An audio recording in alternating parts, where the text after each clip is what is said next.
welcome to today's class. And I'll be very much happy to welcome more people. We have a good number of people to participate in this class today. But before I start fully and also welcome other executives of the institutes that are likely to be in this meeting today, we're going to give up to 15 minutes to welcome every other team as our custom is. That's our tradition. And 15 minutes registration period. And after that, we have to move straight to the business of this class. So far, for those who have joined the class, the tech team, the admin team, please, if you can start possibly with the training of the previous recorded version of course 101, that will be fine if that's possible. But if not possible, then if you have any other videos of health safety best practices, you can show. That is within this short time. You are all welcome from various countries where you are. I guess we don't have any French candidate in this class. If there is any French candidate, please kindly identify in the chat box so that we'll be able to know how to ensure that we carry everybody along at the end of this session. So thank you so much for your time. Back to you, admin. Recording version of course 101, if any. Thank you. Thank you. So at this point, I think we need to proceed. And to do that, I want to welcome everyone officially to this Slot 2 Masterclass series. And I believe that we are all happy to be here because it's something we have actually anticipated a lot. And for many of us who really know what we want, we are here very early. Why some possibly may think they will join at any time or when they feel. Fine. Everyone have their own choices. Okay. But if you are happy that you are in this class at this moment, I want to tell you some few instructions of our training programs as the case may be. And one of those instructions is that everyone must remain muted. We are here for serious business. We don't want any distraction of any kind. So you kindly get yourself muted. If you have any concern whatsoever, you raise your hand through the electronic device, or maybe you drop your comment or whatsoever information you have on the chat box that we have, then we can look at it. Then also coming to this class is not to come and listen to a comedian session. No, you must have to be in this class with your pen and paper by your side, or if you're on the move, or maybe you are sit somewhere, but you ensure you have something to take note where necessary, because this is an experienced class where some trainings or some information that will be coming across your end, you may not find them in any book. This is out of experience. So at this point, I also want to appreciate our leaders at the international level and at various countries who have been coordinating this scholarship scheme. The slot 1 was able to join our masterclass series. They were able to smuggle themselves there.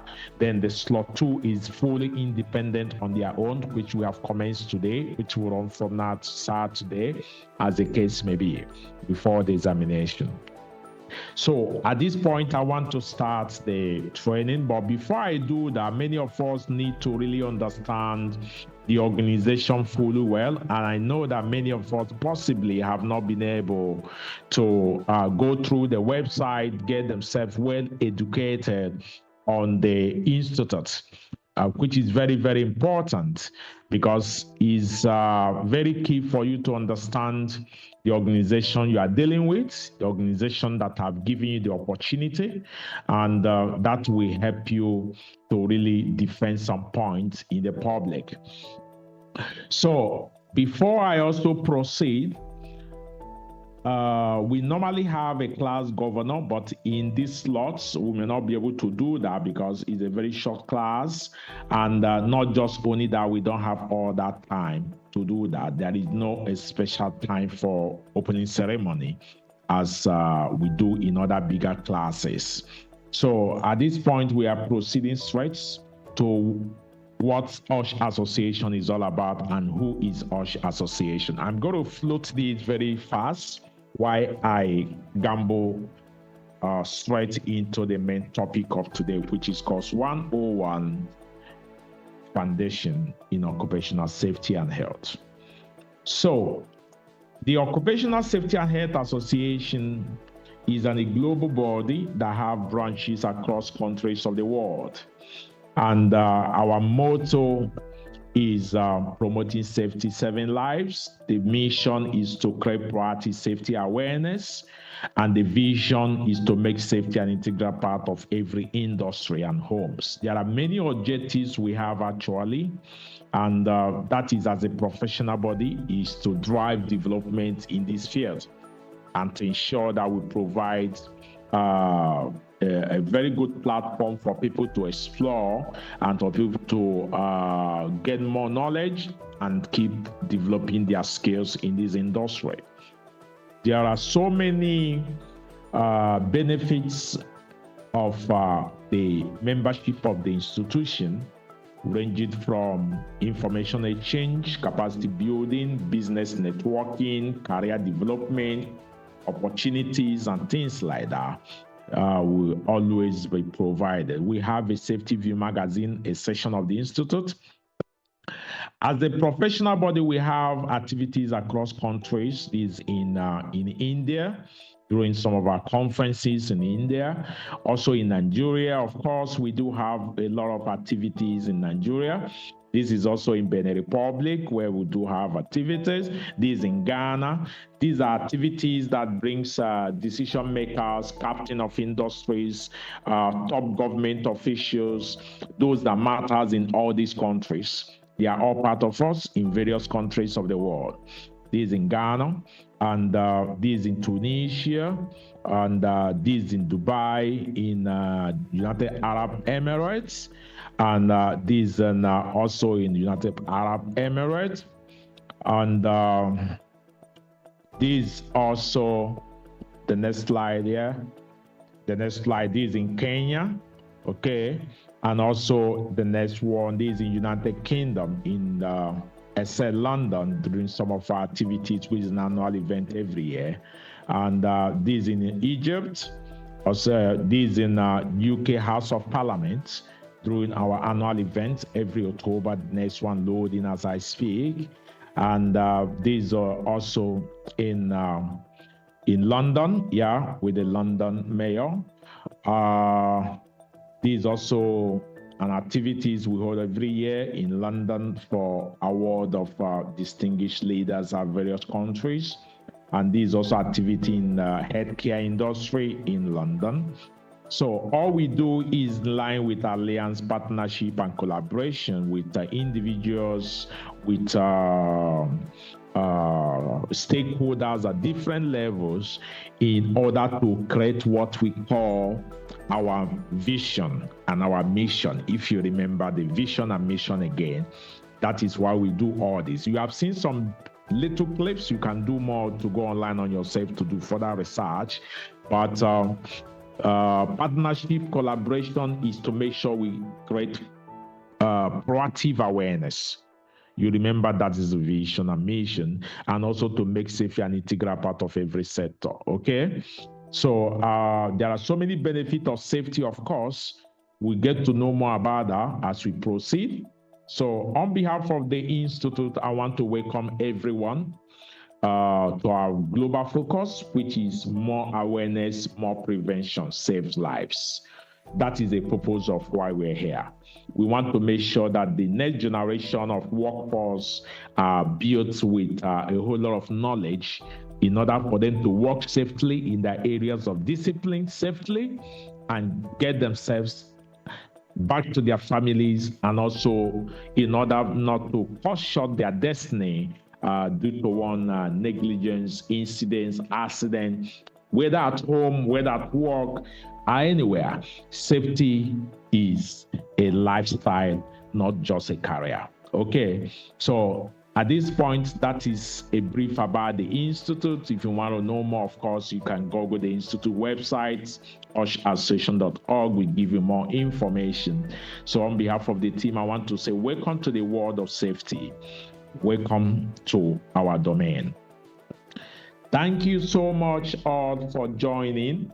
And I want to say, if you're happy to be in the midst of a great institute like this, can you put on the chat box 111, please?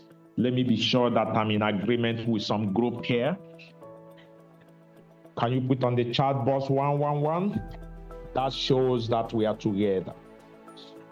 So, going forward to the activity of today, foundation in occupational safety and health. We want to look at the foundation because in every workplace or in every occupation, in every field or industry, there is need for strong foundation. If the strong foundation is not there, it's going to be very difficult for you to strive. Even in this industry, I have seen some people who claim they have 7 years experience in health and safety, 10 years experience in health and safety, but their products or their character, their attitude, and their level of leadership in the industry does not go to that claim experience. And based on my assessment, is because of poor foundation. So poor foundation will always give back to awkward results at the end of the day. So I can see some of our leaders gradually is coming in. Of course, we don't have ceremony, but possibly I need to let you know we have some of them as they come. I may have to welcome them because these leaders of the institutes at various countries. So we appreciate their time here. We have in this class currently now with Engineer Richmond, Jonas, who is also a seasoned professional in the field and also top executive director of the institute in Ghana, is currently here. Engineer Richmond, welcome to the class, please.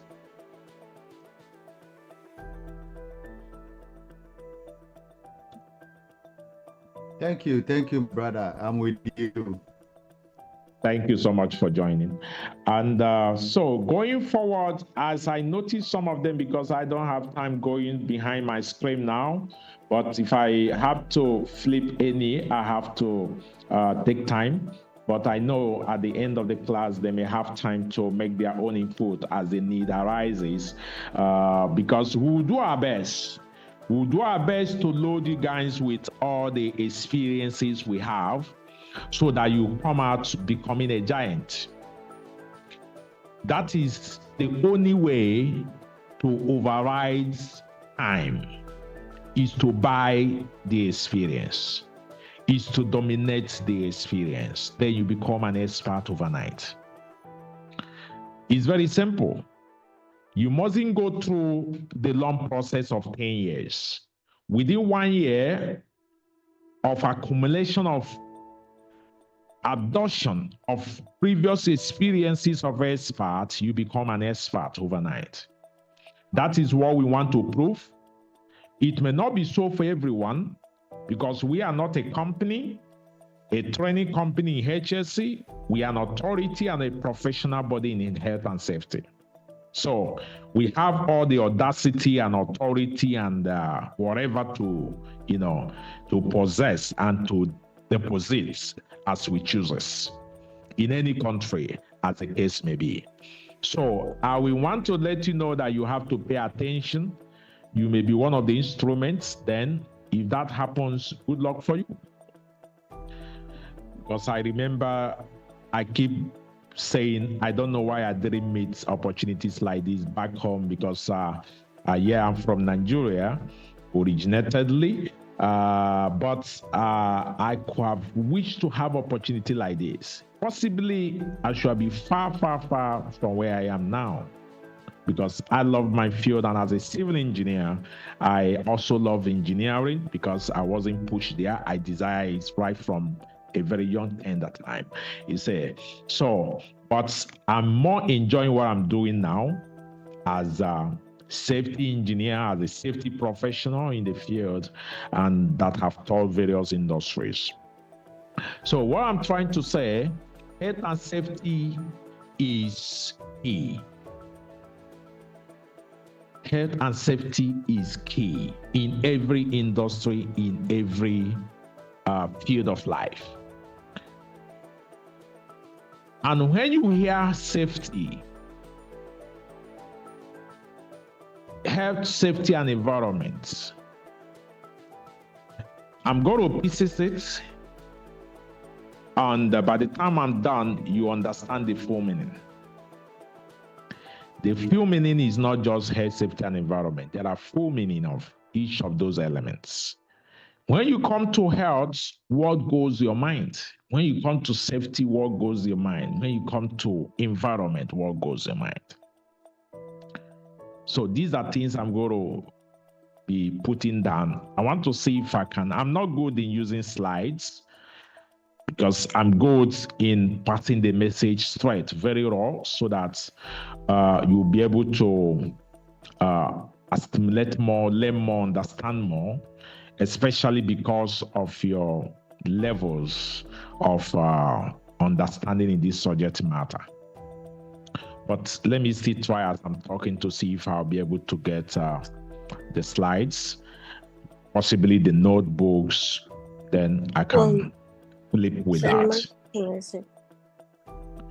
So when we talk about safety, if you know what goes your mind, can you just tell me? I'm not expecting a perfect answer because I understood we are all learning here. Of course, learning continues. Possibly I can also learn from you guys. You may have a new innovative way. If you want to talk in our class, you need to raise your hand electronically. You don't unmute. It's forbidden to speak when you are not permitted. Then it's a crime for you to, by mistake, leave your mic open to disturb the class. It's a crime. Okay. I have some few people who want to tell us what goes their mind when they hear safety, not HSC, just safety. Over to you, USH, please. Unmute yourself, go ahead. Somebody on the chat said safety is an absence of danger, harm. Yes, thank you. I'm looking for something. Go ahead, US staging, right? Yeah. Okay, so safety is about freedom from danger. Safety is freedom from danger. Okay. When they say freedom from danger, what do you mean actually? In a layman understanding, is it something you can push further? Yes, sir. That means like safety means when we say freedom from danger means removing risk. They're checking out the risk before going into a task or activity. Okay, let's stop it there. Thank you so much. We appreciate you, please. Can we appreciate him? You can appreciate him with the emojis, appreciate him with whatever, if you flow. We appreciate you. Thank you. Now, coming back to also somebody saying something on the chat box. Somebody said, okay, it's absence from harm, and is a condition of being protected from harm. Somebody said,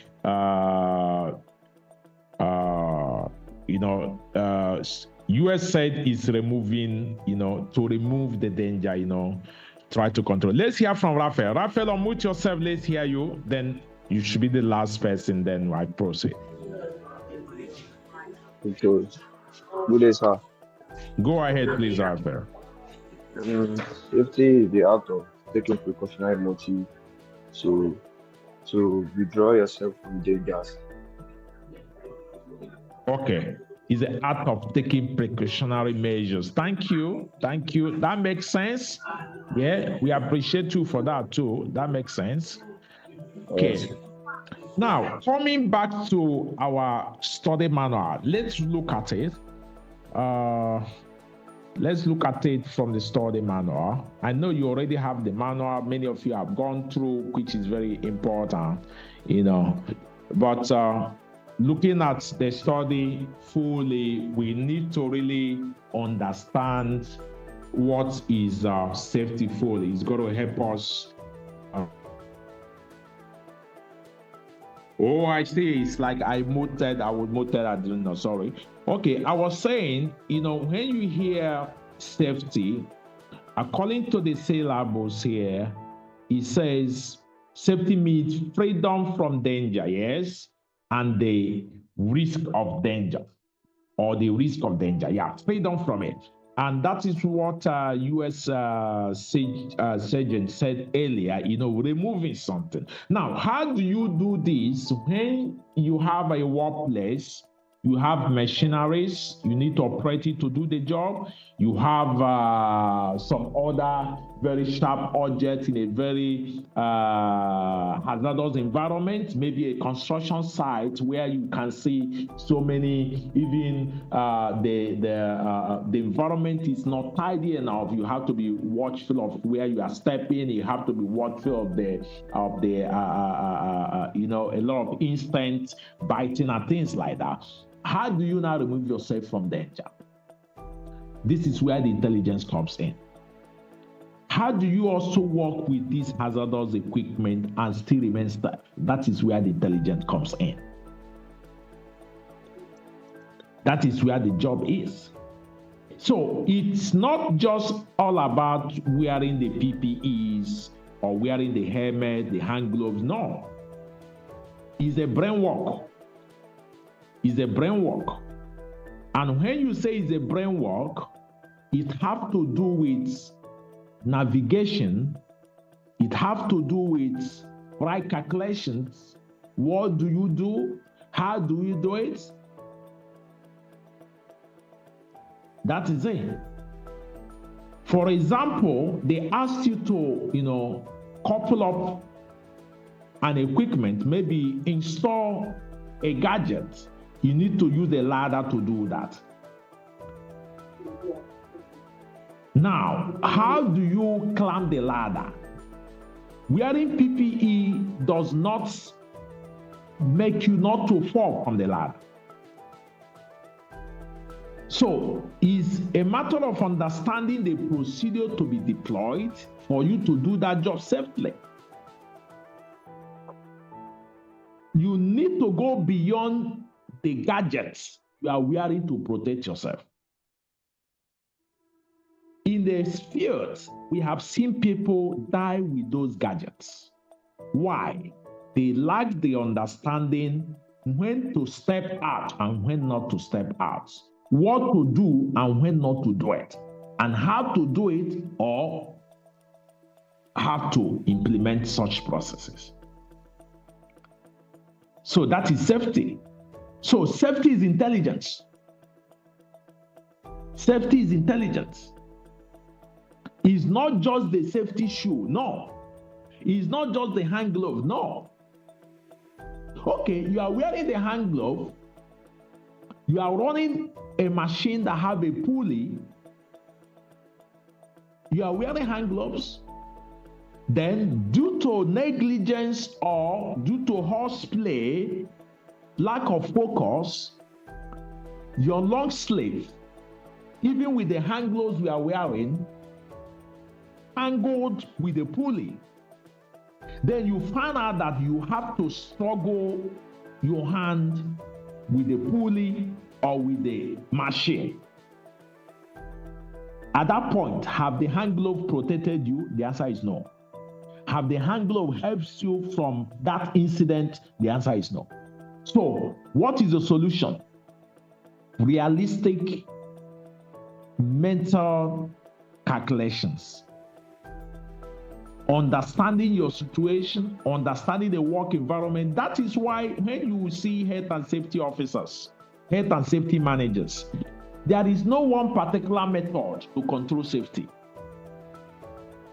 That's the question you may ask. There is no one particular system to control safety.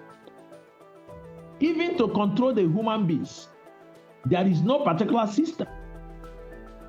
That's why they are all in one department, but you have to deploy intelligence to talk to John and also mind how you talk to Samson. Why? They are two different people. If you talk to Samson the way you spoke to John, then that may be a problem. He may take an offense. Now, you will say, okay, but that is how you are told to introduce everybody, but somebody is taking an offense. So, what will you do right to ensure that in the midst of danger, hazards, toxic chemicals, hazardous environments, unsafe workforce? Because you need to understand that human beings are part of the hazard. Okay, you remember you mentioned something earlier. Whether it's Raphael or so, he says removing the hazard or the risk. Now, the question you have to ask, where human beings are part of the hazard, do you also remove the human being? So who does the job?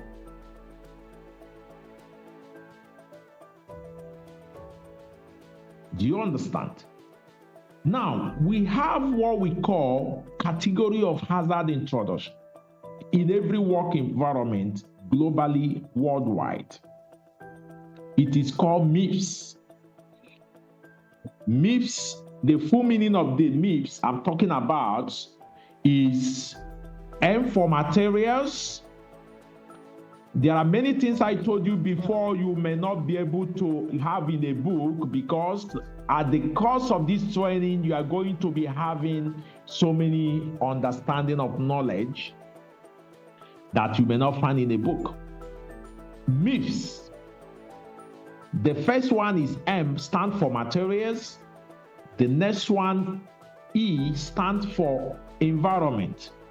And the next E stands for equipment. The P stands for people, and the S stands for system. MIPS. The admin in charge of admission, please be admitting people into the class so they don't stay unless those you move out of the class. So, for this reason, every work environment, the material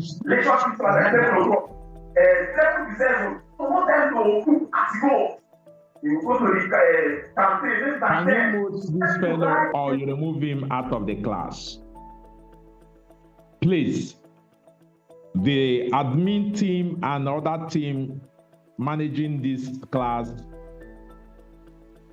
for those who are stepping in, they may not have the information. So mute them immediately, but when you notice a particular person making noise, keep him outside the class waiting room for 30 minutes and bring him back. And if he continues, remove him from the class, let him come back tomorrow class. Thank you. So what I'm trying to say, in every materials, there are hazards there.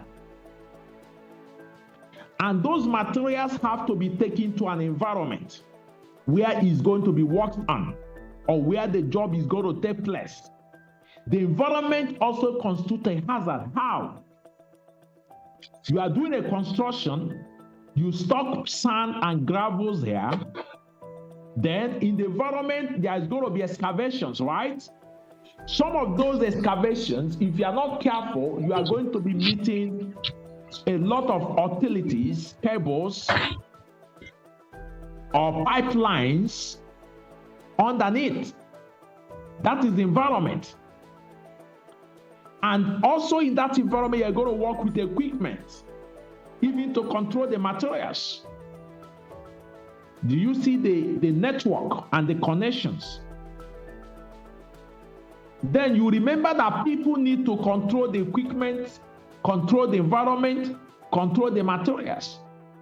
So people are also part of the hazard when the person is working without knowledge of the field, without experience, without proper training, without proper PPE, without proper orientation, then accident is ready to happen.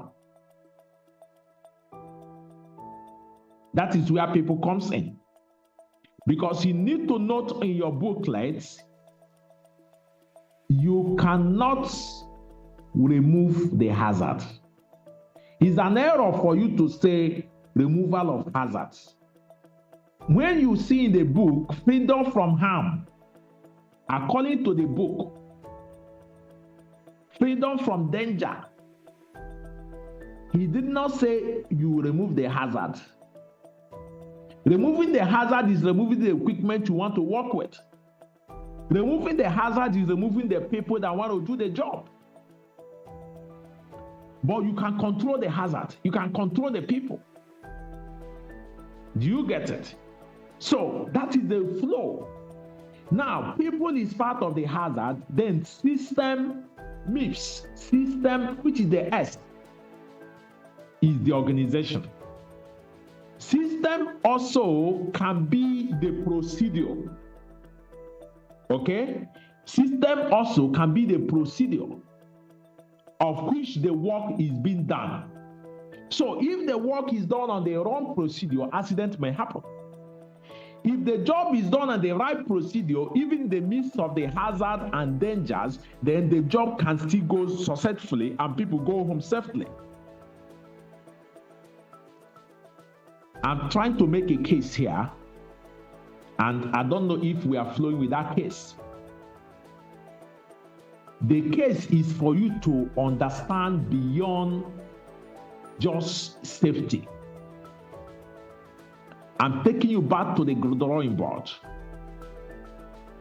Because a lot of people that carry certificate HSC don't even know the meaning. They don't even know the calculation behind it.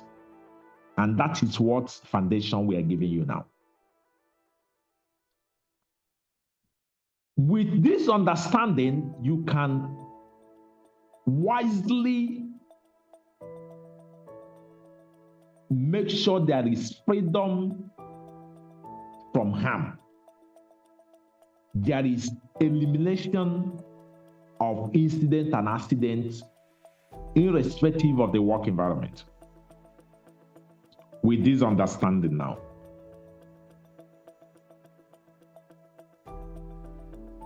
If you get or if you got my points, can you put on the chat box 777?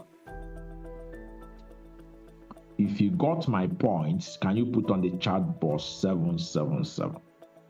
Thank you. Now, let's go back to another key point. Health. Engineer. Yeah. Engineer, 1 minute. Go ahead, please. 1 minute. We have some people in the class with different names, which cannot be verified. I've sent to them private messages to change their names because we don't have anybody called Zoom user. Who is your Zoom user? Are you a male or female, or are you a what? So if they don't change their name in the next 1 minute, I'm going to put them outside the class. Thank you. Okay, thank you so much for that instruction. And that is our tradition. That is our tradition. You know, within the space of this time, you will understand that safety is all about order and principles. Safety is order and principles. Please, if you have received that message or if you have heard this instruction, which was omitted earlier during his introduction, please change your name because we need to all know who is in the class. We need to also call you by your name. The way I'm calling people name and they are answering is very important. So that is the way we flow. Thank you. So what I'm trying to say, we are going to move to the next key points. Health. Okay. And from my slide, you can see it said, what is health? What is health? Health can be defined as the soundness of the body. The World Health Organization said is a physical, mental, social well-being. Okay? What are they trying to say? But is it possible? I have argued this sometime in various forums. It's possible. In the developed world, it's possible.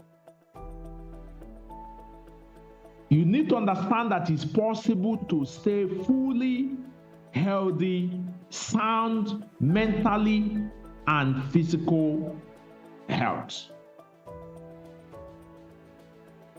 It's possible. So when you hear health, mentally means no headache, no stress, no thinking. Yeah, in Africa, people are thinking, what are they going to eat tomorrow? People are thinking, how am I going to pay my school fees? People are thinking, how am I going to do this? How am I going to get a job? Yes, these are problems. But does it contribute to your health issues? The answer is yes. The answer is yes. Because when your brain is saturated and congested, it begins to function wrongly. It begins to function wrongly. Something begins to go wrong. The cells, the muscles, the calculations begin to go. If you should see somebody and you said 1 + 1 is 11, and somebody said, no, it's not 11, it's 1 + 1 is 2. You see, the person is seriously arguing that this is 1 and this is 1 and it's 11. I believe that somebody will believe fully, even have to, deposit money that this person have a mental problem. Yes, somebody will say this one have gone. They need to take him or her to somewhere to, maybe use different means of control, maybe prayers, as we believe so much in Africa. Sometimes we also believe, okay, in the Western world, once you misbehave, they know that something is wrong with their brain. They have to start administering some therapies to see how to manage that situation. But in some cases, we believe it's a spiritual issue, as the case may be. Now, the issue there is that the brain has been contaminated at that point. And that is what you see in the Western world. They have to now administer a lot of therapies and a lot of cases. Why in the developing world, most times in Africa, you have to take into prayer, call it spiritual matters. The two may be correct, fine. But at that point, the health status of that person is not sound anymore. Sickness is also fully avoidable, is controllable. Somebody may have a malaria in Africa. Yes, it's possible because the mosquitoes you see in Africa is carrying a bacteria that transmits that disease. But in Europe, there is no such disease. It's not existing. Malaria doesn't exist. You can't see the tablet in Europe. You can't. It's not possible.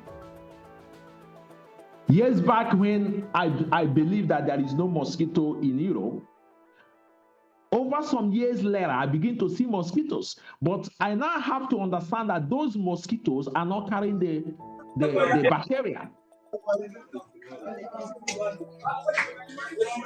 So you see those mosquitoes as flies.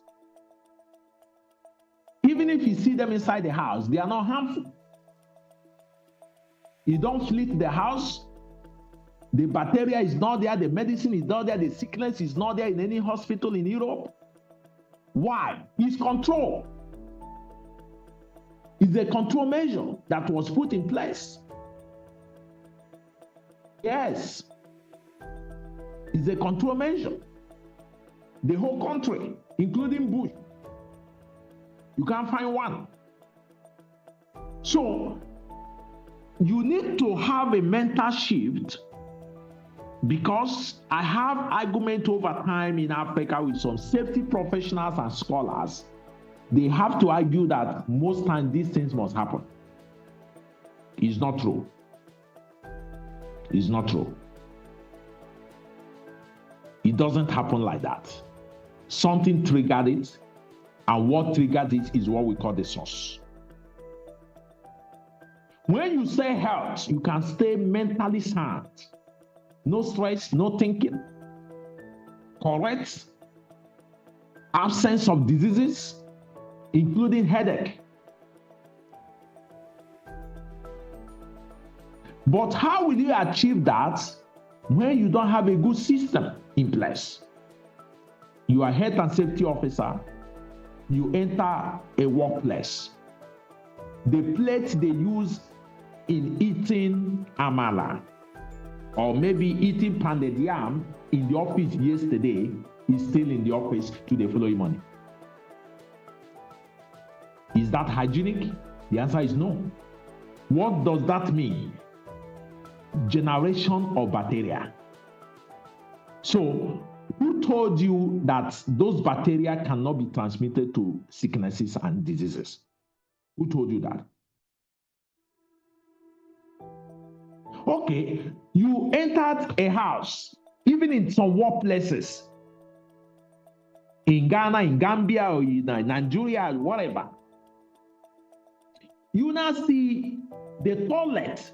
You can't even urinate in that toilet for 1 minute. I didn't say 5 minutes. In fact, some people will say, God forbid, I can't even spend 2-3 minutes here. So if they are pressed, they have to hold it till they go back home. In Africa those days, I've heard some ladies said they cannot use toilet outside. So I wonder how their system function. You mean they have to be pressed? Maybe they are in the market, they are on the office, they have to be pressed till in the evening. I don't know how that system works. So do you know it's a sickness you are generating and accumulating for your system, for your cells, if you don't treat the body as it's supposed to?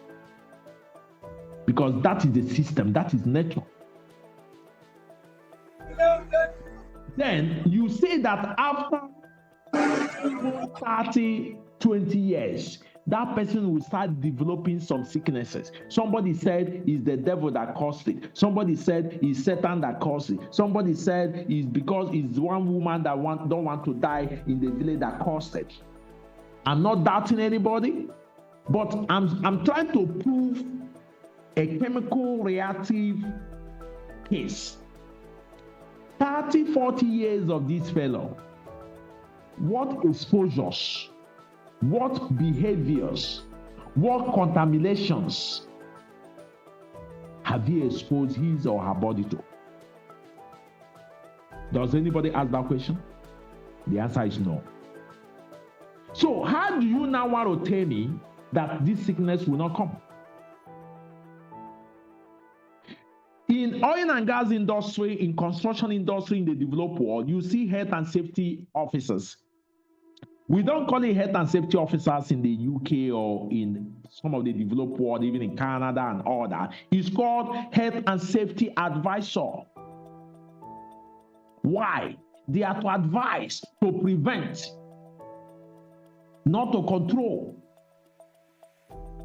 And if anything happens, goes wrong, sicknesses within the workforce, investigated through any means, lapses within the office, that organization pay for it. Then if it's an accident that happens, maybe a collapse, a fatality, machine collapse, then that is a miscalculation of the safety advisor who is in charge.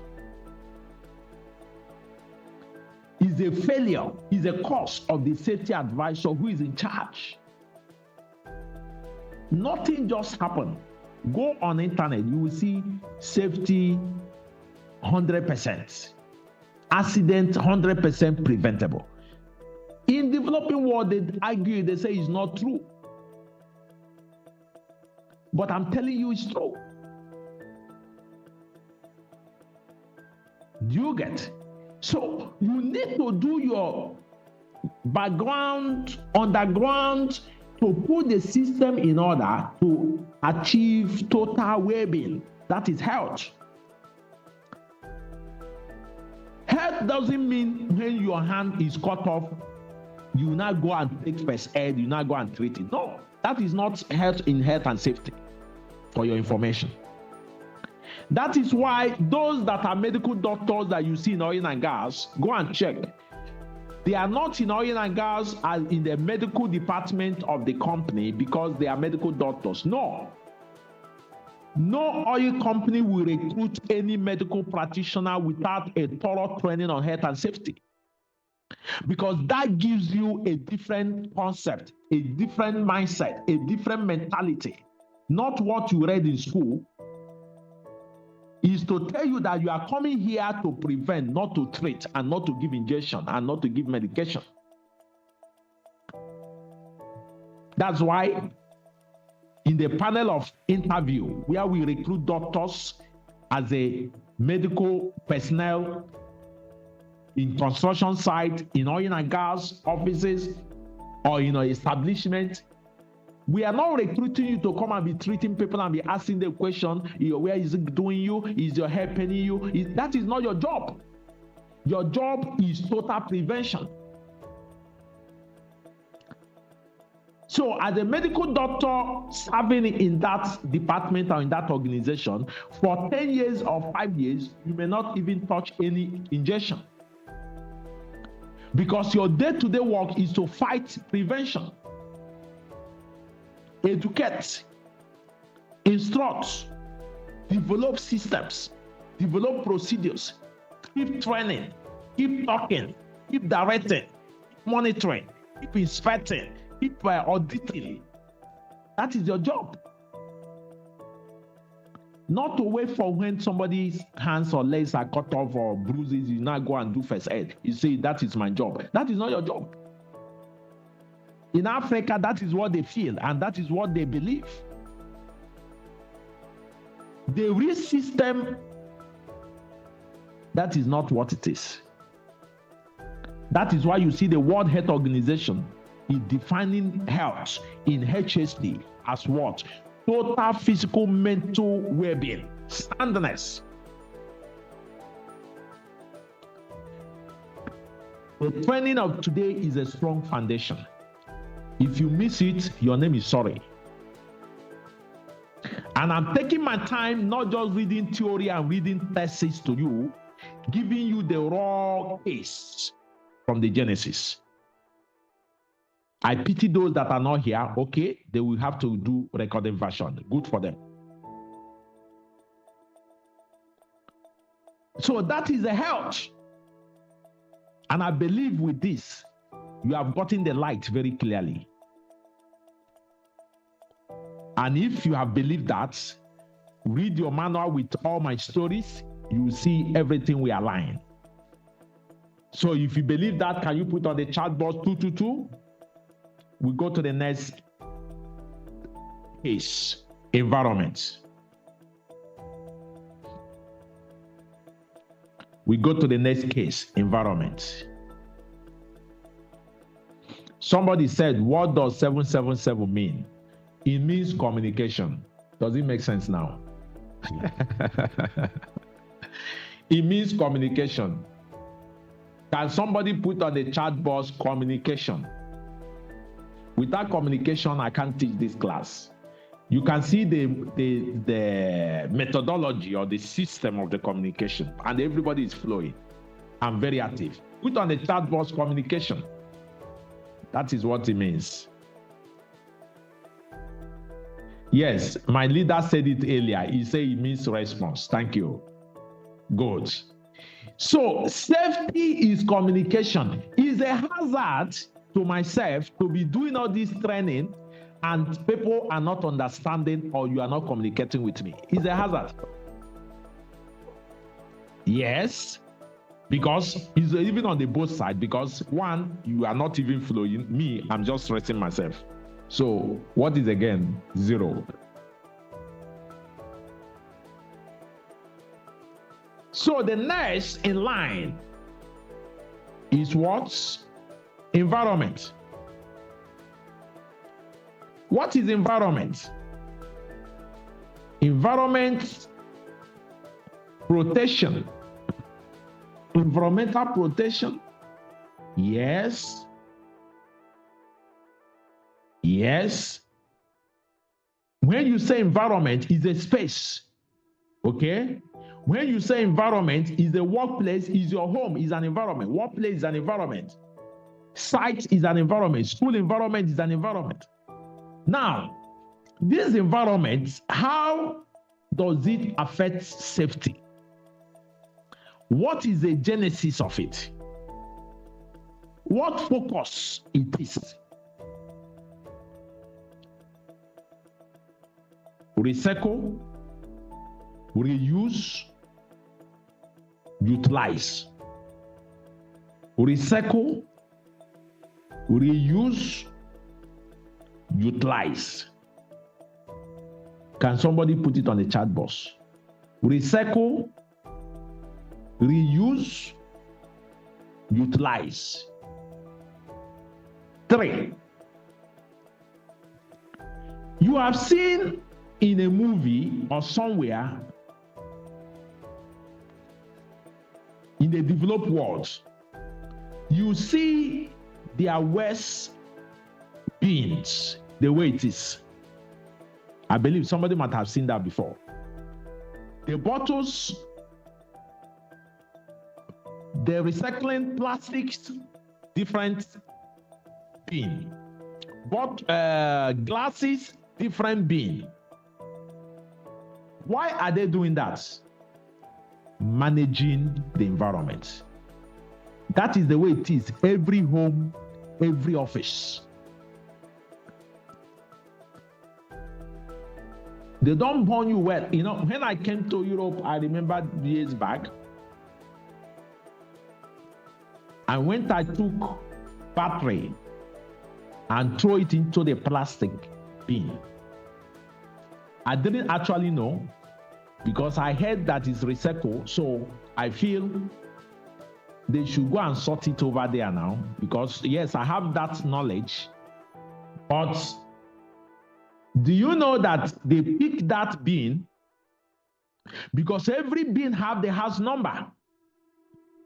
They pick the bin, and in the process of possibly transloading it to the recycling van, they notice that battery, maybe using a machine to check or doing their observation. They saw that battery, they put a sticker on it, contaminated. So when I saw that, I called other occupants of the house. I said, these people are crazy. They said, what is it? I said, they didn't pick the bin. They took others and left this one here, and they said it's contaminated. Of course, this is a bin. It doesn't need to be in the house. It's already a contamination. So can you see African mentality now? That was then anyway. Can somebody see African mentality? Can somebody laugh? Is somebody laughing? That is it. There's a contamination. So when you now read, we now saw they now wrote on the contamination notice they placed there and said, sort the contamination. You have to sort it. So we have to check and see that there was a battery. Just one battery, one, not two, one. So we have to now remove that battery. And I was told that batteries have to go to the library.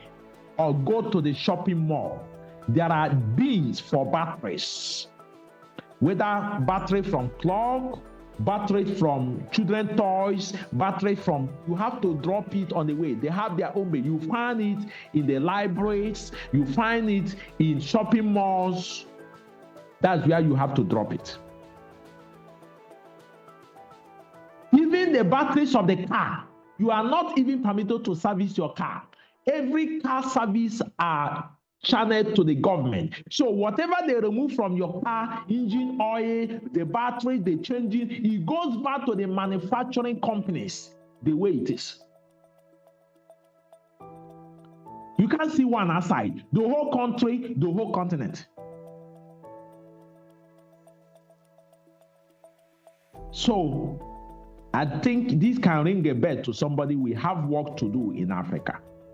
We have serious work to do. Somebody cannot see the reason why you need to thank OSHAssociation for a program like this. So which organization in Africa does this? None. Each organization is giving this knowledge to large millions and thousands of workforce being pushed into the industry. None. So how do you solve the problem? Is to start educating these people before they land into the industry, understand that knowledge and that education to rebrand and to change the system. Because if you don't change the system, it continues like that to generation. Thank you so much for those who clapped for the institutes and who were coming. I know that we have a greater future to do. And people like me who are in the leadership, people like Engineer Richmond who are in the leadership in various countries, they are doing their best. We have work to do. It's not medicine, it's not prayer, it's education. What is education? Understanding the root cause of our problem, understanding the techniques and the operational procedure, then you match with the world knowledge. You solve the problem.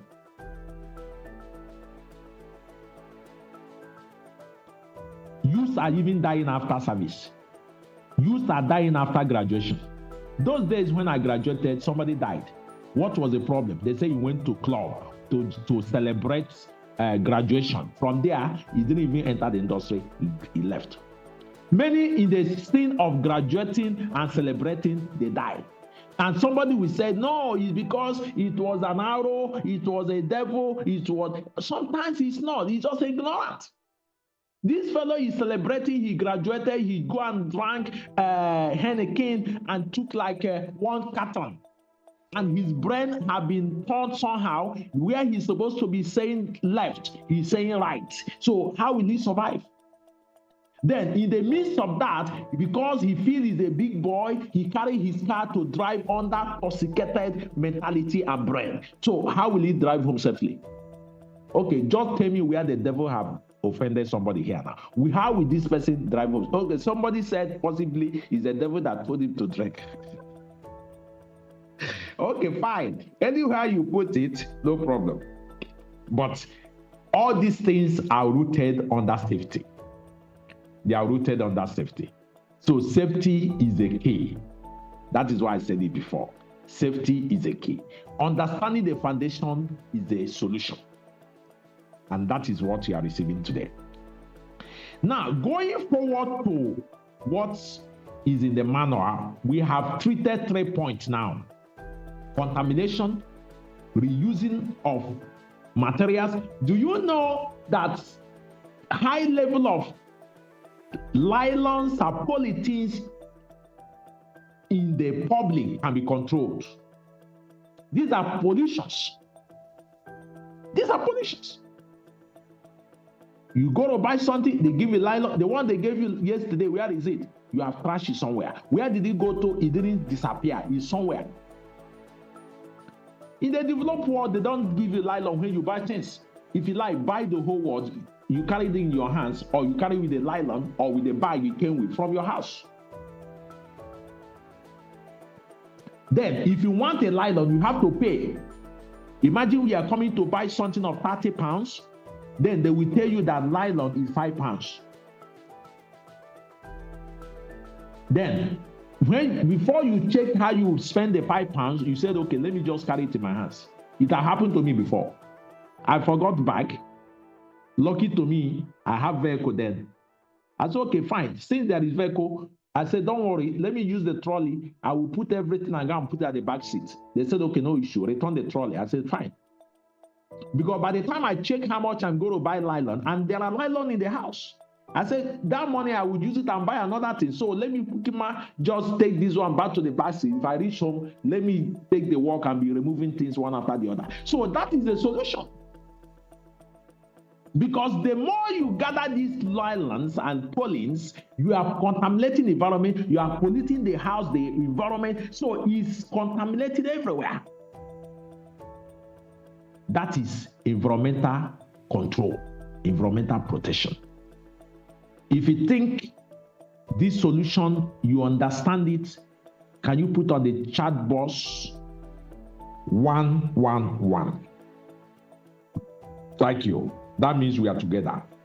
Now, going forward to what does work means? Work, occupation.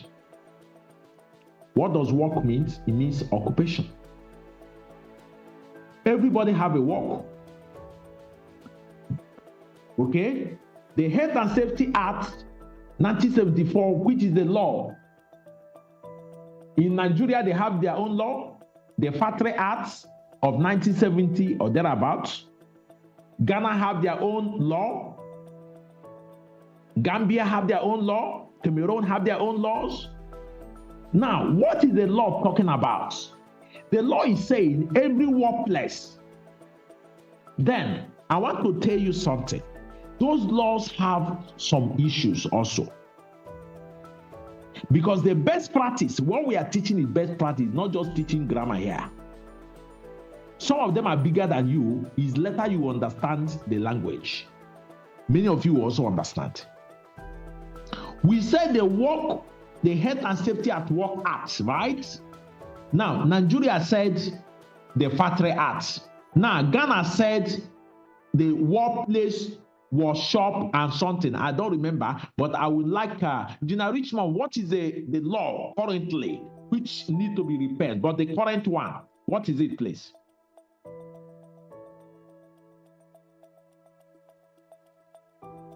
The current law. Gina Richmond here? Okay, it's like he's not here. So that law does not accumulate or does not welcome all workplaces. I'm sure of that because I have come across it. And all of them are all trying to, come up with another law according to the ILO standards, ILO instructions to all member states. Even in Nigeria, I'm very familiar with that. We have the OSH bill still sitting on the National Assembly as I speak now, because it has not been passed. That bill is what we took over from the Factory Act we have now to make it the Health and Safety Council, because the OSH Act we are pursuing in Nigeria, we make it in a way that the law will catch everybody. In Nigeria, the law now is not catching everybody. The woman that is frying corn on your street now is constituting a hazard, a risk to the motorways, to the pedestrians, and nobody is saying anything about it.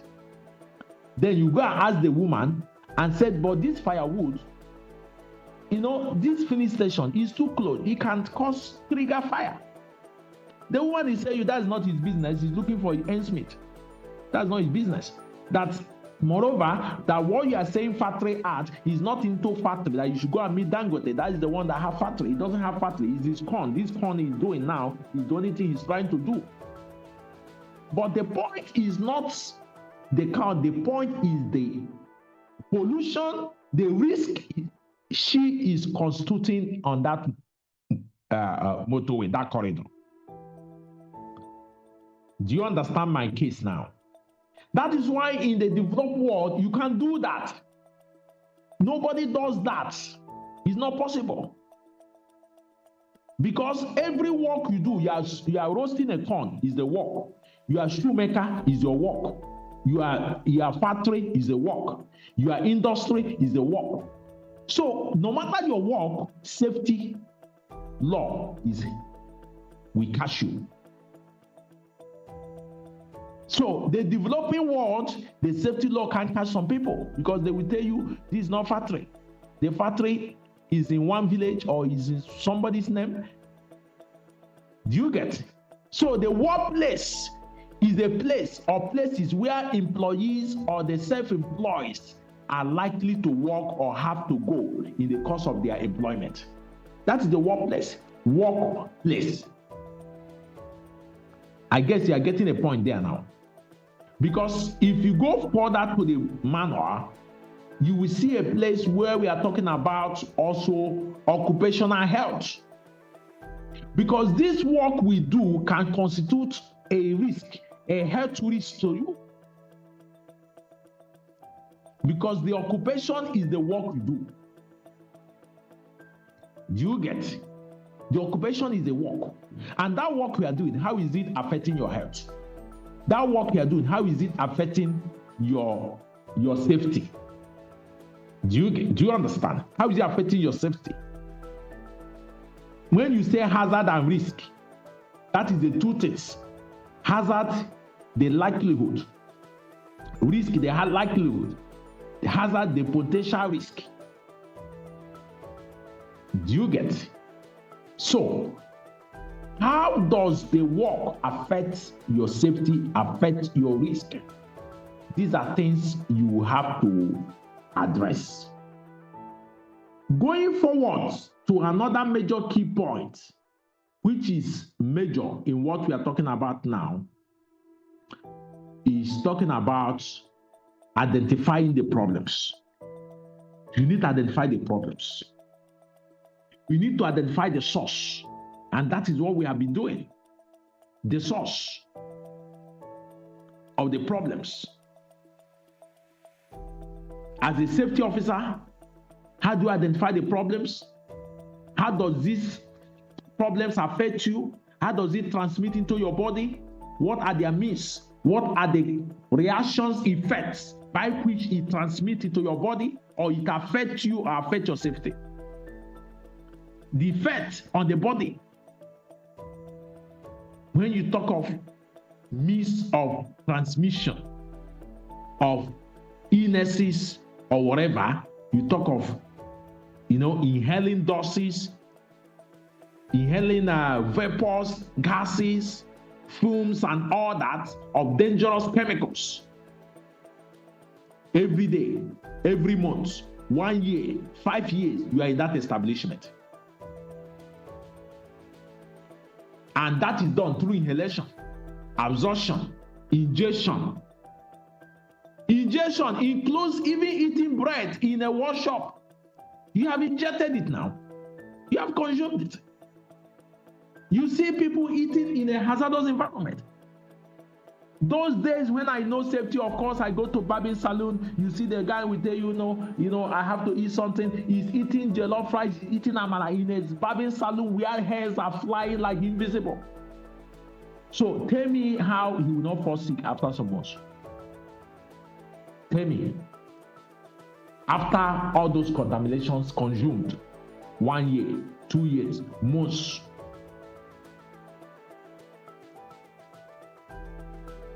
It goes through the body in various forms.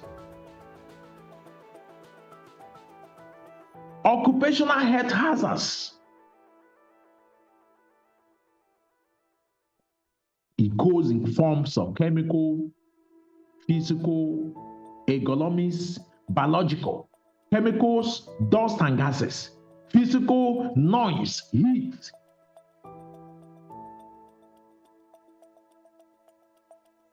Ergonomics, stress. Ergonomics also sitting too long in a workplace, standing too long, repeating one thing.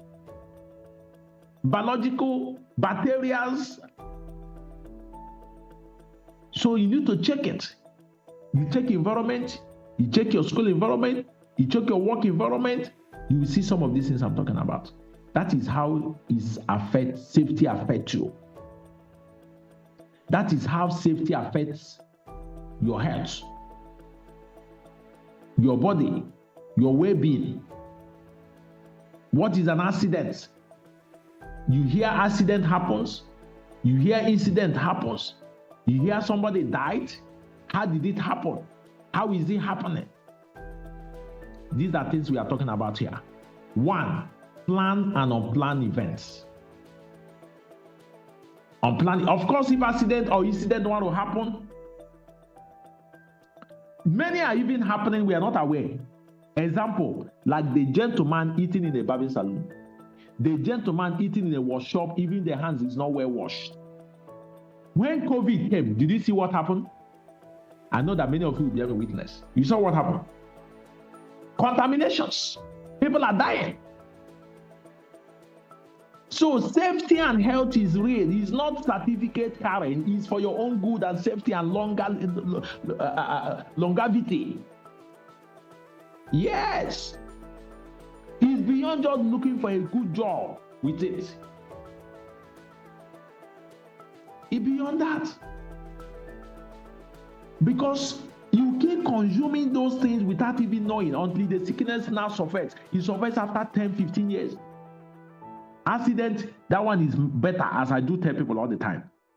Because you're in the factory, accident happened now, your hands is off. At least you know that your hands is off. You know where you're stitching, you know how you're working. The ones that is happening that we are not seeing, which is health issues, contaminations, and occupational health matters transmitted. The man is not aware, he's still wearing fine suit and fine shirt. And paraded that his head and okay. Who told you? Who told you? These are the uncontrolled events. We also have events that cause injury, yes, which I say is even better. Do you understand? Accidents don't just happen. They are caused. They are caused by something. They are caused by somebody. Why accidents occur? Occupational, environmental, human, and organizational. That is how it happens. And if you read your manual, you understand more deeper and more okay, depending on what I have explained, all my scenarios have given. That is the root. If you get it now, as I have explained it, better for you. The cause of accident is vast. Very vast. It's beyond what you think. It's beyond what you think. Whether sickness or whether physical one, injury, it's beyond what you think. Because even when the man or when the woman is in the hospital, the extended family are in trouble. Nobody is at peace.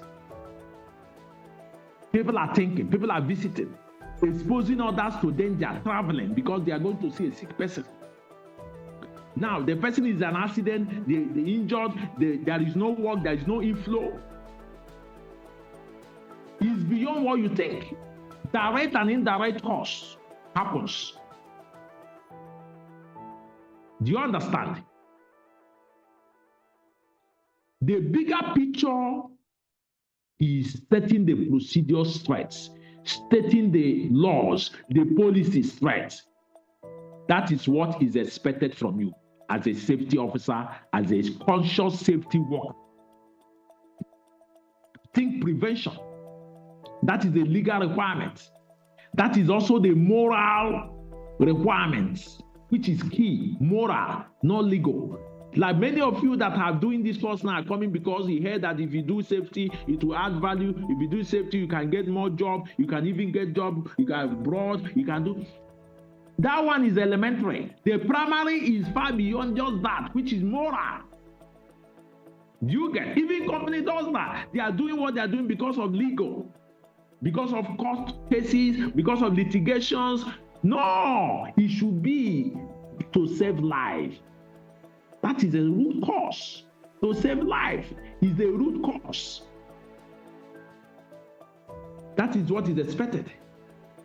And if you believe in this lecture, because we have come to the end of it, the rest you read to blend to all the scenarios I have given so far. If you believe and you think we are in the right direction and you understanding this clearly, can you put on the chat box, safety is key? Put on the chat box, safety is key. Safety is key. So coming to the end of this session, I want us to understand that we are not training dwarfs. OSHAssociation want to train the next giant of armies, the next great leaders in this industry, or those who can deliver projects with zero incidents, understanding what they are doing, consciousness of what they are doing, working and ensuring zero fatalities at the course of their job. That is what we are talking about. Okay, I got muted now again. Okay, fine. So that is what we are talking about, the key. So if you believe we are on the move and you have understood this, we are going to question and answers so that we get more clearer picture. Can you put on the chat box, as I said, I think, okay, yes, yeah. I have all your comments now. Fine.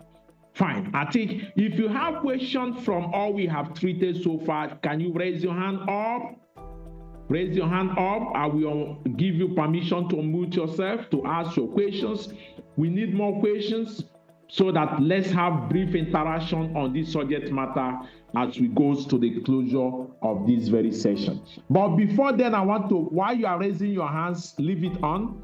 I want to give the floor to another seasoned expert who have handled health and safety at the managerial level in a multinational company in Ghana, in the person of Engineer Richmond. I want you to make your brief input on this subject matter as we proceed. Thank you so much, please. All right, please, Mr. Engineer Richmond, before you continue, check your message and send me a private message. Please, it's very important. Thank you.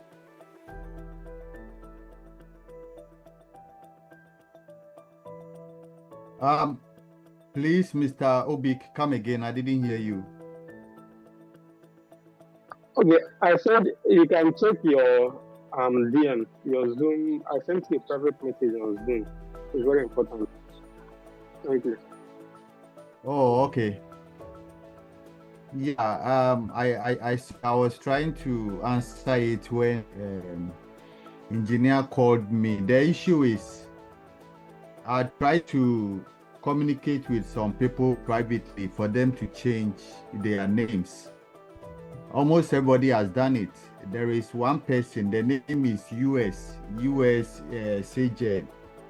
I chat with him. I've gone through the list. I'm not seeing the name on it. And I chat him privately to change. I first of all asked, is this your real name? No response. After 10 minutes, I came back again. Please change and use your real name. There was no response. And I came back again and I said, okay, then I'm giving you some few minutes. I'll put you in the waiting room. So for about 20 minutes, no response. So I just put him in the waiting room. So that is the case. But anybody who goes out can rejoin again. Yeah, so the person has to just rejoin with the link and we'll admit the person. We need to know the attendance in class. So if you are using a foreign name which is not in the list, then it's a problem for us. It may be that you are a spy on us, or you are a 419 person or anything. So we are talking about safety here. We need to be security conscious and make sure we are doing the right thing. Once we are students, we just have to obey simple instructions so that we'll be free from harm and danger. That is what we are preaching. So I intentionally put those people outside so that they will learn a lesson. Thank you, Mr. Promise. Tell them to rejoin and we'll admit them. Thank you. Oh, all right. Thank you so much. But I Yeah, don't so, know. Maybe from his end, he has been trying to rejoin, and he's telling him that because he was removed, he cannot rejoin. So that was why I even messaged you. But maybe it's network from his end. yeah, it's network from his end because people are going in and out. I'm admitting people frequently. Even right now, I've admitted Chioma. Yeah, I'm admitting people frequently, so they should just rejoin. Thank you. Now, my brother have said a lot. He has given us the definition and insight into health, safety, and environment. Security is also part. Security is also part. Like I said, because of security issues, we need to do away with people who are not using their right names because of security issues. Yeah, and talking about security issues, this is where you see people at school, for instance, they will leave their bag unlocked in the school classroom. What about if somebody puts something bad in the bag? How will you know? Sometimes they will leave their belongings in class. They will be walking around. And even the bag that has been left in class is not locked up. They go to their dormitories. They don't lock up the dormitories. It's open ajar. Anybody can enter, come in, go out at any time. These are security issues. You'll be walking by the street with your phone. Instead of you watching where you are going, you are watching your phone on the street. Meaning you are not concentrating on the road. A car can hit you. It's a security issue. As you are walking by the roadside, you have your bag at your side. You are glued to the screen of your phone. Somebody can be walking behind you. Secretly, the person will pick you and you will not know. You'll be joining vehicle, what we call a bus, and you'll not be focusing. People will pick you. They will pick your phone. They will pick your bag. I remember talking to somebody. He said he was a lady. She was holding a bag in the hand, and she tried to join a bus. They were struggling. By the time he could say Jack, he got home and he couldn't find the bag in her hand again. The bag was taken from her at the bus station, and she never noticed it till she got home. These are security issues. So when we talk about security, then what are you thinking about? Now, putting all these four things together, I have a very nasty scenario that I normally use when we talk about safety. When we talk about safety, then we are talking about you having a second eye. You having a second eye. Because what everybody sees as normal, you, the safety personnel, you see it as not being normal. So, for instance, my brother spoke about you eating at the workshop. Let me use that as a scenario instead of going to that side.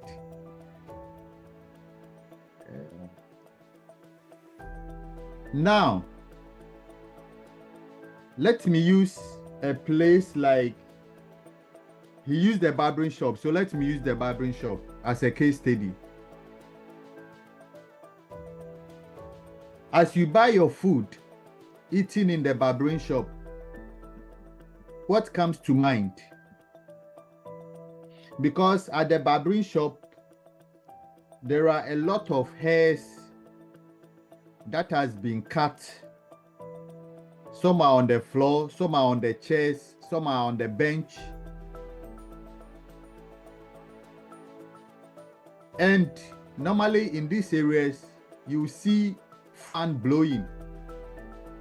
Even if they don't have fan, they have air condition. If they don't have air condition, they have the natural air blowing. Meaning that once this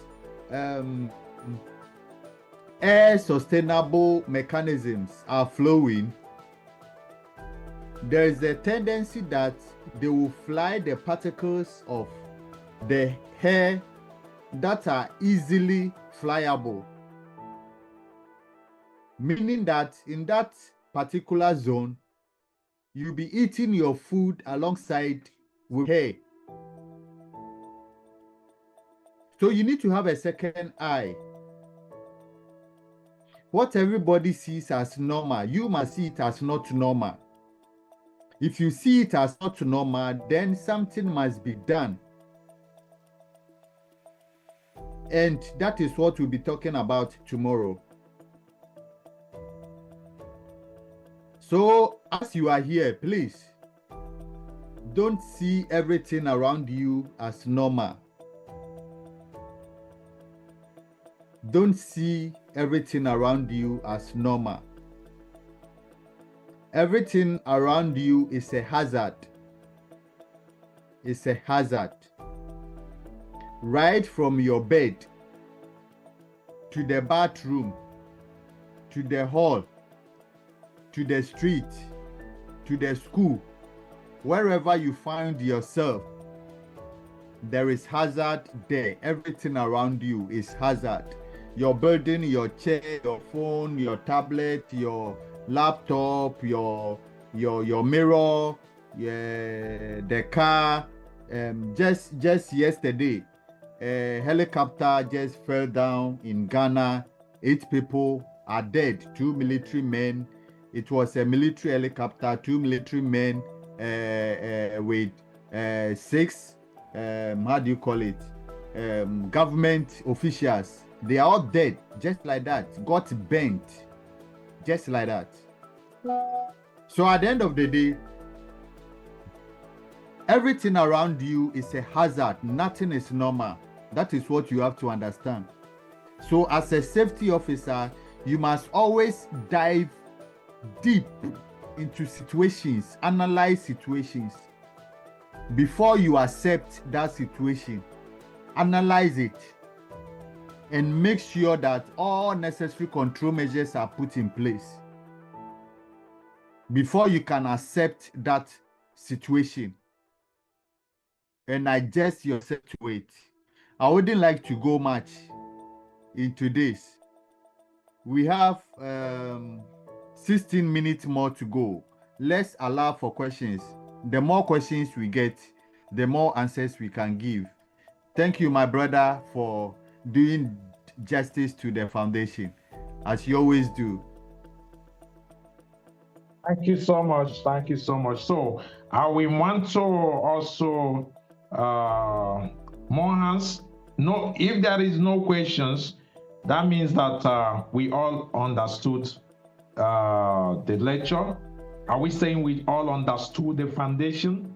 Because that is the key thing. Because as I said earlier on, I'm talking out of experience. A lot of people in the field, when they said, "Do you do safety, HSE?" Yes.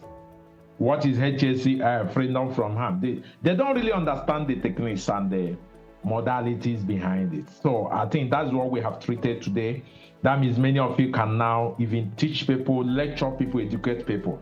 So as these questions are coming, I want to also appreciate Engineer OBK is here, one of the active coordinators of the institute in Nigeria. I will want him also to make his input later, but let's hear from Obale Haruna. Harun, over to you, please. Good evening, everyone. First of all, I want to appreciate the management for this great learning environment. It's very impactful. And I also want to say apologize because I missed a lot because I came late. But straight to my question is, on the training material, that is page 7, I think paragraph 5. There are other things that maybe if we go through it, we may not understand it deeply or correctly on our own dependently. So I want more or little explanation between these three distinct words. That is the hazard, risks, and danger.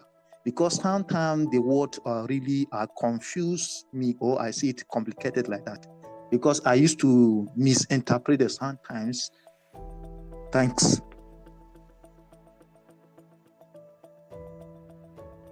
Fantastic. Okay, fine. Within that scope, let's hear from Osiwe. We have taken your notes. Let's hear from Osiwe Jeremiah. Jeremiah, over to you to your question before the expert in the house will address the questions. Thank you. Thank you, sir. Sir, thank you for your lecture today. I understood a lot. But I didn't understand more about the environment, about the recycle, reuse, and reutilize. How does that make a good environment, or something like with the safety of the environment? Something like that. Thank you, sir.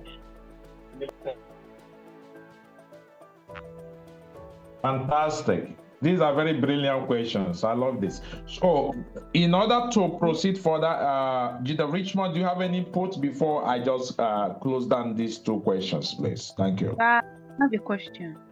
Okay, question. Go ahead, please. All right. You mentioned the site of.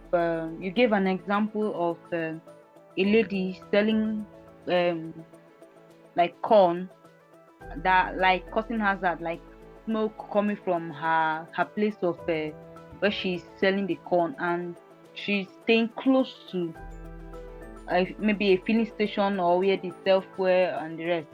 Now, in a situation and in a scenario like that, I know apart from it, there are other hazards that are just related to this kind of thing. So in a situation where it occurs and it's in our everyday life, what do we intend doing to prevent all of this? Because we are in preventive measures now.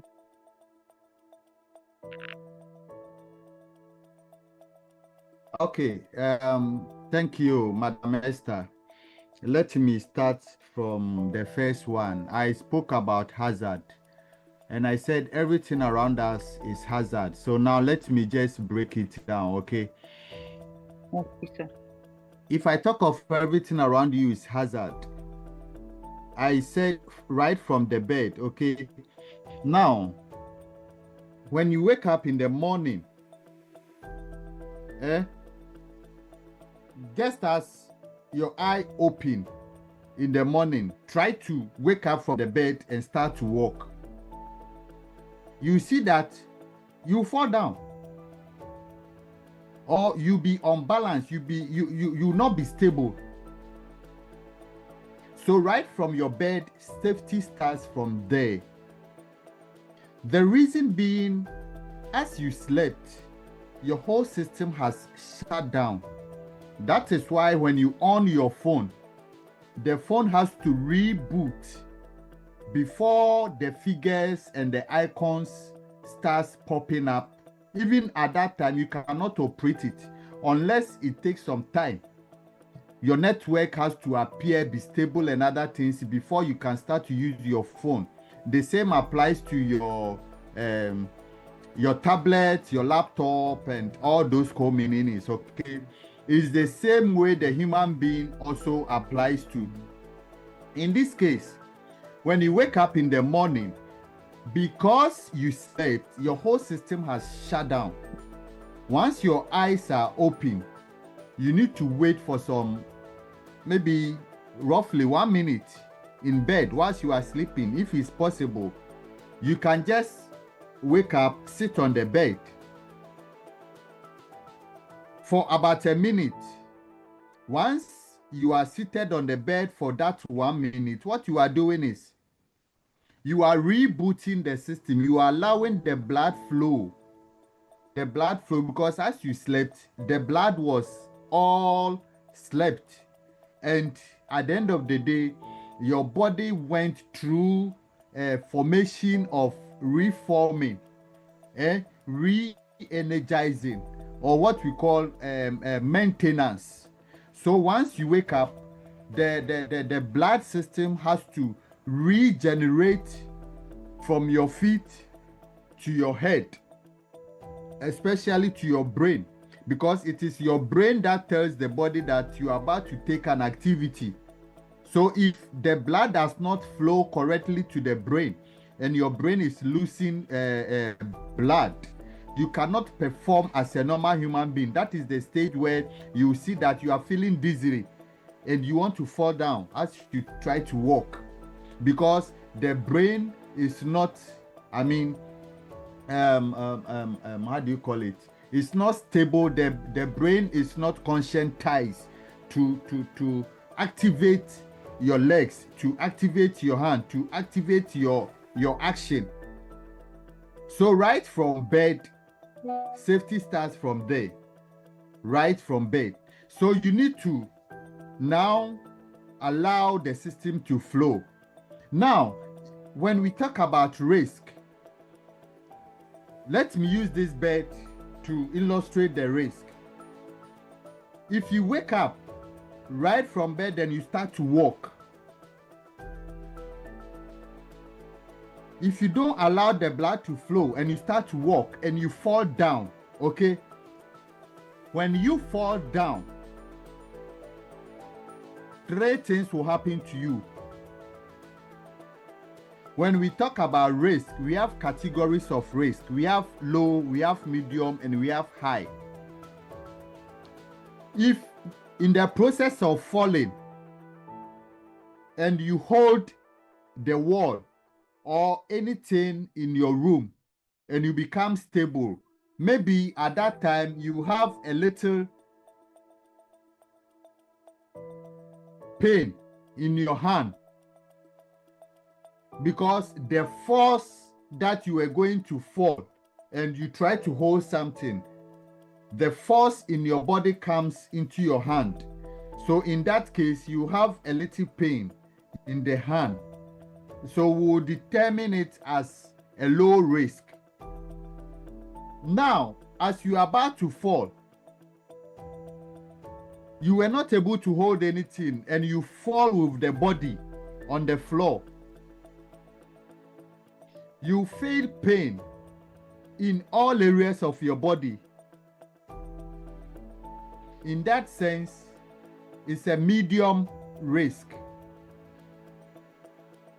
You have fallen, and the impact of falling is the pain that you are feeling. This time around, you are feeling the pain in the whole of your body. So it's a medium risk. Now, the third one is, in the process of falling, you fall with the whole of your body and you fall with your head. And this time around, there is an injury where you can see blood flowing. Then it's a high risk. It's a high risk. So you see blood flowing. Sometimes it's not only blood, but you fall unconscious because you fell very hard with your head. You fall unconscious. If care is not taken, it will become a fatal case. When we talk about fatal case, then it means you die. So it's a high risk. So when we talk about hazard, everything around you is hazard. Your phone screen is a hazard because it can cause injury to your eye, especially when you try to view your phone in the dark areas. The radiation system of the phone enters directly into your eye beam, and it causes problem to your eye. This can be a medium risk, it can be a high risk, and it can be a low risk depending on the hours you spend on your phone. You make an attempt to sit on a chair. The leg of the chair can break. As the leg of the chair breaks, you can hit your spine to the ground. Through that process, your spine can just cut off like that, and you become paralyzed. It's a high risk. If you fall down and you're able to wake up and you feel pains for more than 24 hours, then it is a medium risk. If the pain continues for less than 24 hours, then it is a low risk. The impact of falling determines the risk level. So this is what the book is trying to explain to you to know, that everything around you is a risk, but the impact of that hazard, everything around you is a hazard, but the impact of that hazard, that is the danger, will determine the risk level, whether it is low, medium, or high. So that answers that question. The second one is I've forgotten the second one. Can you remind me of the second one, please? Yeah, it's about recycle, reuse, and utilize. How it makes it a good environment, or how it helps reduce risk in work and health safety, occupational safety. I'm not getting it clear, please.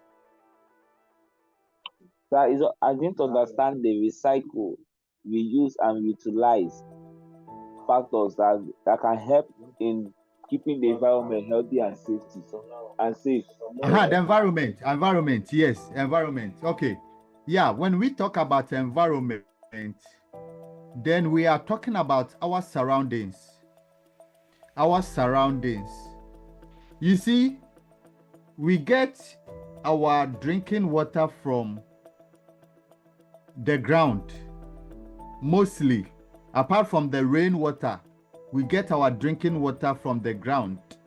So like engineer said, you put battery in the dustbin.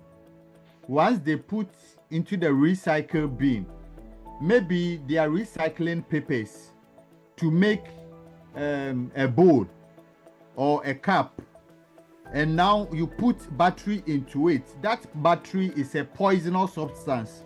So when they prepare that component and they bring it out for our usage, at the end of the day, we'll be consuming poison. That is why the batteries has to be separated from the normal items like the papers, the rubbers, and the food substance. So normally in segregation, we have 4 types of segregation. We have paper products, we have rubber products, we have food substances like leftover food and all those communities food items. Those food items are used for manure, like fertilizers. So if you should mix chemicals like batteries to it, at the end of the day, you cause poisonous to the fertilizers, which eventually will affect us when we try to eat those foods that were made with those fertilizers. So all these things must be separated. Now, talking about environment, I've been to Abuja twice. I've been to Lagos, I think 3 or 4 times. Now, when you go to Abuja, Abuja is very neat. But when you come to Lagos, it's a different ballgame altogether. It's like Ghana. You see rubbish everywhere, in the gutter, on the street, in front of our house, in our room, everywhere. Everywhere. Everywhere. So when the rain starts falling, in just 30 minutes or an hour, you see that the whole environment is flooded. Our street is flooded. Our rooms are flooded. Why? We have occupied our drainages that are supposed to be carried by the water, the rainwater, our wastewater. we have occupied them with rubbish. So now when it rains, the rain cannot get its access into the drain. So now the rain has to use the street. Now the rain has to use our rooms as a means of escape, because we have dirtied the environment and the whole place is messed up. So when we're talking about environment, then we are talking about an environment that is well kept, like Europe. We all want to run to Europe. Why? Because Europe is clean. The standard is working. The system is working. That is why he made mention of MUMS. And somebody was asking on the chat that what is the S? The S is the standard, the system. It is working. But when you come to the African countries, we find it very hard. You eat and you throw the rubbish everywhere you find yourself. You'll be in the mobile vehicle. You eat maybe biscuits or whatever, and you just remove your hand in the window and throw the rubbish on the floor wherever you find. So when we talk about the environment, then we are looking at keeping the environment clean. We are looking at keeping the environment safe. When we keep the environment clean, we keep the environment safe. At the end of the day, we the human beings to be safe. Because there's a saying that cut the last tree and the last human being will die. Because the mess that we create, the fumes, our this thing, how do we call it? The waste products that we normally bring out from our something, the fosh things, it goes into the air, and the leaves, the trees, the flowers, they take them, they absorb them, and they regenerate it into oxygen, and they give it back to us. So at the end of the day, if we don't take care of the environment by planting more trees, by planting flowers, by planting food and all those stuffs, greeny environment around us, we'll end up inhaling our own waste, which will cause us to die very early. You will recall that people are dying at younger age. Why? The reason is that we are not keeping our environment clean. We are not keeping our environment clean. That is why we are dying at our younger ages. Because whatever you do now, today, is waiting for you tomorrow, for you to answer it. So either you answer it and live, or you answer it and die. That is the environment. The environment is there to keep us safe as human beings, as far as we are on this earth. If we take good care of the environment will take good care of us. If we waste the environment will waste us. So that answers your question. And the third one was about fumes. So as I have explained hazard, fumes is a hazard because we are supposed to inhale oxygen and not monoxide or carbon dioxide. So if you are inhaling carbon dioxide, then you should know that you are causing harm to your lungs. You are causing harm to your liver. Those who smoke, now there is something that has come up that the youth are engulfing in it. They are running into it. They are embracing it, and they call it Shasha or Sasha, or what is the name? The youth is smoking that thing. When you go to the bars, you go to the malls, you go to the clubs, the youth are it's like that thing is now a god to them. Look, let me tell you, you are causing harm to your liver. You are causing harm to your lungs. And you pay for the cost of smoking this thing in future. And that future you may not be in that health, or you may not have money to be going to hospital to heal yourself. So you better stop it now, because all these things are hazard, and the consequences of this hazard is the risk level in the near future.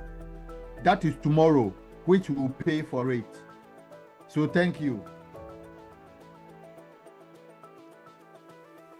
Thank you so much, Engineer Richmond, for that wonderful recap. I think he has really done justice to the topics, and I think that is more clearer now for every one of us. Both somebody is talking about hazard, I've given you description of hazard. I've told you hazard is a potential harm, right? So, and he have told you hazard is everywhere. Even human beings are part of the hazard, right? So you have to control them. You don't remove it, you control, remember. Then on the risk, as we have said, is the likelihood that accident is likely to happen. So when you see, okay, let me help you on the risk. Also, in addition to what engineer have said, in addition to that, when the book said risk is a likelihood of accident or possibility of something happening, that means that as a safety professional, you must not allow it to happen. That is why in the UK, if you are a safety officer or a safety advisor, consultant, representative, accident happen, you go to jail. They find you. Why? Because they believe that you are the cause of the accident. You as a safety representative officer, and also your employer who employed you, employed incompetent person to manage people. Do you see it? So you need to fight against anything happening. You have workers. These ones want to do excavation. These ones want to do scaffolding at work. So you need to think, this man, you are too fat to be on this scaffolding, and this platform is weak. Please, can you come down? Let these younger ones do that job, or can you reinforce that platform so that your weight can be able to carry it? That is risk intelligence you have deployed. Let for the man doing the job, that is not his business. You want to do his painting on the scaffolding. You are provided scaffolding, yes, but despite that, accident can happen. That's why you see some of them, when they are doing, they will stay in the edge of the pipe. Because if they stand in the real platform, they will fall. It will break. So and when you will step your leg on where it's not strong, you will know. You have forgotten that. But when your brain is, you're putting your leg in the right places. But what of when your brain, it doesn't remember, you now match by mistake, you now fall. Do you see the risk now? So as a safety person, when you see that kind of scenario, you don't leave it. You have to stop the job, reprogram. That is the likelihood that something will happen. So you need to be a super spirit to see what is likely to happen and what is not to happen. Do you get it? Okay, if the person on the platform is a younger person, maybe just a young guy, he doesn't have weight, you can say, okay, fine, let him manage, he won't fall, even if he's dancing on it. Do you understand? That is why Engineer Richmond told you that risk, you have low, you have medium, you have high. Because he's low, because he's just a young guy and he doesn't carry weight. But when you see a hefty guy who is doing the platform, is there and he's on the almost 20 meters away, then you have to stop, because your eyes have seen. Safety is not. That is why in oil and gas industries in Nigeria, like in the Eket, in Calabar, in some of those, you see some of them that are safety officers. They are not degree holders. They only have YN. They are not university scholars. Why?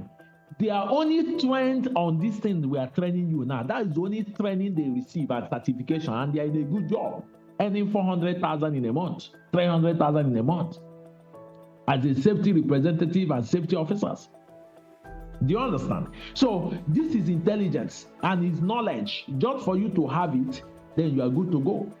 That is the difference between hazard and risk, okay? Then somebody said you reuse, utilize, and they also recycle. Of course, I've explained it now. Is recycling in houses in the UK, for example, the toilet water you see you flush, don't go anywhere. There are machines that recycle the whole thing, bring it back to clean water, ever water you drink again. That is recycling. That's recycling you hear. Plastic, batteries, as he said, that's recycling. Utilizing, reusing. If it cannot be used here, it can be used here, so you deploy it there. Do you understand? Nothing is thrown to the environment. Reuse, utilized. That is what we are talking about. I think we have made some sense here. And any further question, please? Any further questions?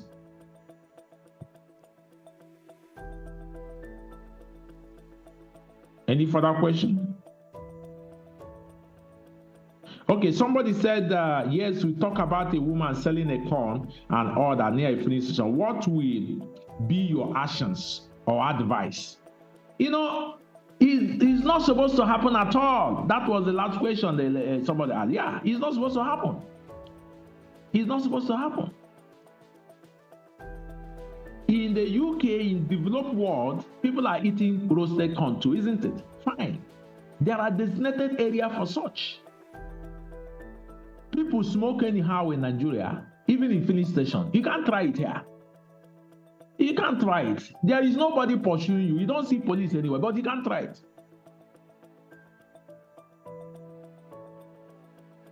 You can't try it. Because everybody is police. In the UK, once you land in the airport, you'll be hearing some security alert. That security alert, I thought that it's because it's in the airport. It's a lie. 20, 30 years, you'll be hearing it everywhere, even in filling station, even in a train station, even in within any open space. What is the statement? If you see something, you should say something. And is a slogan that is working. Once you see anything, I see anything right now, I'll come in front of my house or in front of the office that is, they said, designated area, not for smoking. I see anybody smoke there, human being smoke, I will just call 911, call 111, or call police immediately in less than 3. Before you move, you are trekking, it's not that you are in a car, you are trekking. Before you trek from that house to Feed 5 High House, police will arrive. Then the next thing I will do, I will just point. I said, the gentleman wearing red, moving in front, far away there, is the one. And you can't deny it. There are cameras everywhere. They will arrest you and they find you. You pay 300 pounds, or 200 pounds. You use £1 to buy cigarettes or 50 pence to buy cigarettes. Then you pay 300 pounds as fine. Then next time, you now have to think twice. That is it. That's the way the system works. When you hear the state system is working, that's what we mean. Everybody is working. Nobody is, it doesn't concern me. There is not too much prayers. In fact, those that are prayers in England, in UK, if you pray too much, then they will find you. If you make noise beyond that room, to go cross the room, cross to another flat, to whatever, then that church is paying fine. You pay maybe 2,000 pounds. They say you should not praise your God, but you must, that band or that instrument must not pass that fence. That's what we are saying. Do you understand? So the woman frying corn have constituted a hazard because there is a system failure. You know, I've told you before that system is part of the hazard. Nigeria as a country is now, the government is a hazard that have failed to do the needful, constituting hazard. Because if they do the needful, there won't be such things in place. There won't be such things in place. That's what we are saying. So it's very deep. Let's stop it there. then so that your brain can accumulate and stimulate it accordingly. Thank you so much for your time, please. Any other further question? In this time, we have exhausted 15 minutes, and I think we should end here. Or you people want us to continue? I don't understand. Nobody is complaining. Should we continue? If you want us to continue, put on the chat box 000. Yes. Yes. You want us to continue on the chat box 000? Nobody wants us to continue. So we should wind up. Fine. So that is part of safety. We have to wind up. Yeah, of course. So at this point, I want to thank everyone for joining, and I want to call one of the trainers and the coordinator from Nigeria in the person of Engineer Obike to give a closing shutdown to this meeting. And after that, you on your cameras and do a shout out to everyone. I know it's night now in Nigeria here. The day is still on and it's very bright. So that is different world at the same time. Okay. So Engineer Obike, over to you. Thank you, please. All right. Thank you so much, Emmanuel, for that. And also, Engineer Richmond from Ghana. He did a wonderful eye-opener to us, to the students. And to the students, you are welcome to Occupational Safety and Association Scholarship Scheme. You have all had a listening. I believe you listen attentively, and the knowledge shared is very impactful. So you are welcome, and feel free, relax. You are going to gain more knowledge, understanding, and then not just the knowledge and understanding, implementation, starting from your immediate environment, the society at large, and then most importantly, the workplace.